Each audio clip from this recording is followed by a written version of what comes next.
You're watching Capitol View, Sunday morning talk focused on the political scene in Arkansas. And welcome back. I'm Roby Brock, joined now by Senator Jimmy Hickey, Republican of Texarkana. Good to see you as always. Yes, sir. Thank you. We were just talking before in the commercial break there about how you're glad to not be Senate President anymore in terms of the administration headaches that you have along with that. So yes. I'm proud that Senator Hester has that. Having that during COVID was definitely a challenge. I appreciate my colleagues letting me do it, but he's doing a great job. All right, 10 weeks into the legislative session, what do you think you got to show for 2.5 months worth of work at this point? Well, I think there's been a multitude of bills. Of course, the LEARNS Act that took a lot of wind out of the room. Just to be honest, as we all know. You voted against the LEARNS Act. Why did you vote against that? Well, there's a multitude of reasons that I voted against it. Once a bill's passed and into law, though, I always look at it that it's my job to try to go forward, try to make it as successful as I can, help with the budget of it. So, you know, whatever my reasons were at that time, then they're kind of behind me since the legislature has acted. Budget was one of them, though, I predict. That was a part of it, yeah. Yes, sir. All right. Let's talk about what is still to come. We still have prison and sentencing reform. We haven't seen the bills for that yet. If you see that they're introduced after the legislative break here in spring break, we may be in week 12 of legislative session. Right. 3 months into the session. I feel like there was a great deal of agreement on what was going to be in that bill. You know, longer prison sentences, building a new prison, finding some ways to help those that need to move into mental health services. Why is it taking so long to get that bill filed? Well, again, we're going to go back to the LEARNS. Of course, our initial way that we had planned on acting through the Senate, of course, was try to get however the LEARNS was going to go through to do that. As you know, I chair Revenue and Tax. We're not running any bills in there that have a Senate fiscal impact, excuse me. So, you know, we've been waiting on that. Now, I think with the discussions on what the LEARNS Act could cost or couldn't cost, you know, there's always going to be some unknowns there. We know that members, you know, are going to want to at least look at tax cuts. You know, just things to that nature. Myself personally, you know, I kind of struggle with, you know, where our budget was before COVID, you know, the increase that's caused, you know, from our collections.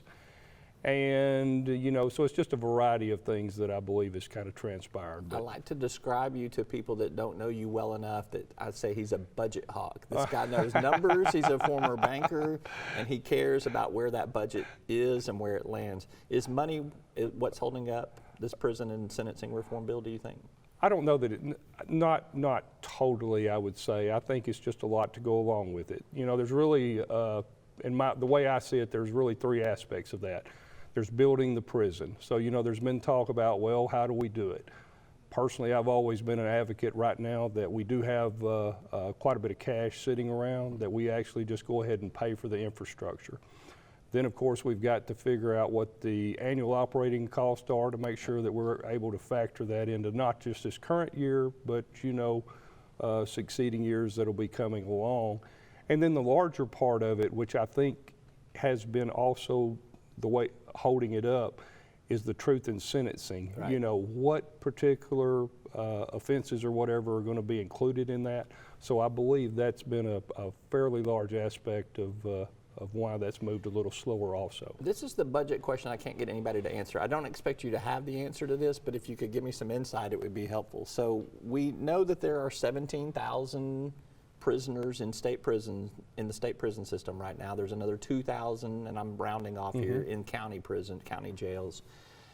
Do we know what the percentage of people we want to hold for those longer prison sentences are, and the ones that we want to move out into maybe a lower risk situation or that need specialty courts or mental health? Do we know what that, because that's the budget number. That's going to give you the budget numbers. Sure.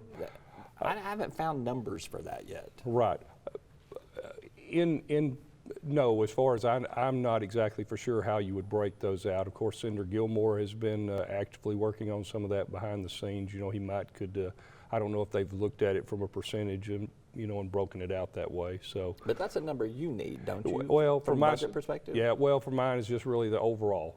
Of course, it's going to be if we're going to, and again, that takes act of the legislature. If we're going to pay for the prisons, then of course, the annual operating cost, and then whatever that cost will be, that'll kind of be all inclusive. So I'm going to look at it more from a macro standpoint.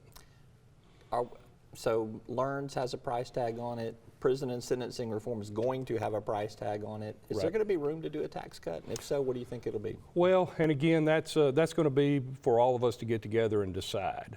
Personally, I've been trying to float an idea out there that, a lot of our additional monies that we have seen come in have been created by all this federal money that's been dropped into the economy, the churn that's created, the inflation that's created.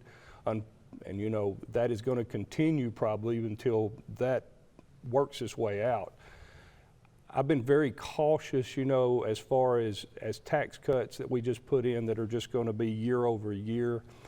I've kind of looked at the idea of maybe doing something a little outside of the box and maybe trying to do like a tax credit.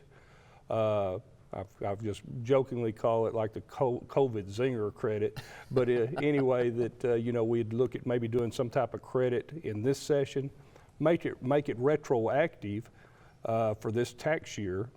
That way we would know exactly what it was going to cost, use our cash for that. Whenever we get in the fiscal session, that would give us the opportunity to see maybe a little closer of what we think that the LEARNS Act is going to cost, what the prison was going to cost. Would also kind of let us watch this economy just a little bit closer to make sure that we're not going to get a pullback.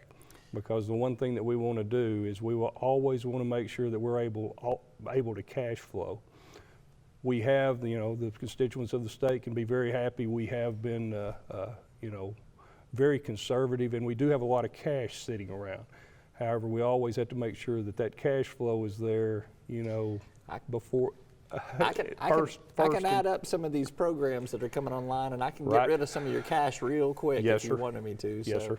But this COVID zinger tax credit that you're talking about, would it be universal, or would it have some sort of targeted group of people that you're trying to help? Right. Again, that's just kind of me and talking to some other people. But no, what it would be basically just like a tax cut.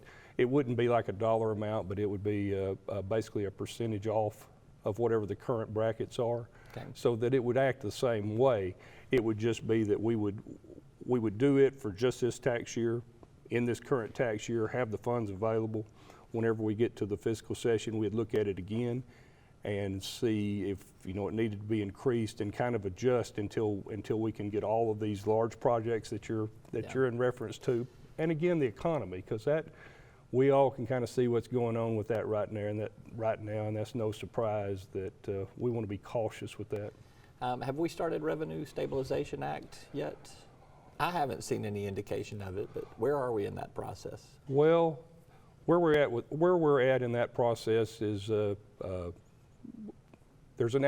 addition to the LEARNS, there's an adequacy part of education. So there's been a whole lot of discussion behind the scenes to try to come to that number. And House and Senate had different versions of that, so you got to compromise. Yes, House, Senate, and also I think the governor's office has weighed in on that also. I don't think, I know. So so the thing is of course the governor's office, they're new down here, and we've kind of been waiting to see if they were going to maybe try to present like a new balanced budget.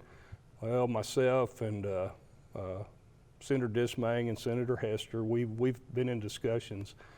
After we come back from break, it's going to be our intent that we're going to pick up that and go ahead and develop that whole, get it moving, get that out there online. Of course, we'll have to work with the House leadership to do that. They'll be right there with us. I'm not saying it's just us, but we're going to look at that from this point that's just going to be we're going to kind of take that over as our legislative thing to get that pushed on through. All right, I got to wrap it up here, but you have spent the last couple of years helping get the state in some pretty solid financial shape. I appreciate that as a taxpayer.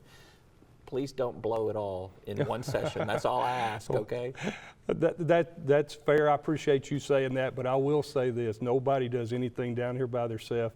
That has definitely been the House and the Senate and the previous administration, you know, from that. So that has been a group focus. So I want to make sure I say that. Well, but it took leadership, and you were there at the leadership table. I appreciate you. Thank you, sir. Senator Jimmy Hickey, Republican of Texarkana. Yes, sir. Good to be with you as always. Stay right there. We're going to pitch to a commercial break. We'll be back with more right after this.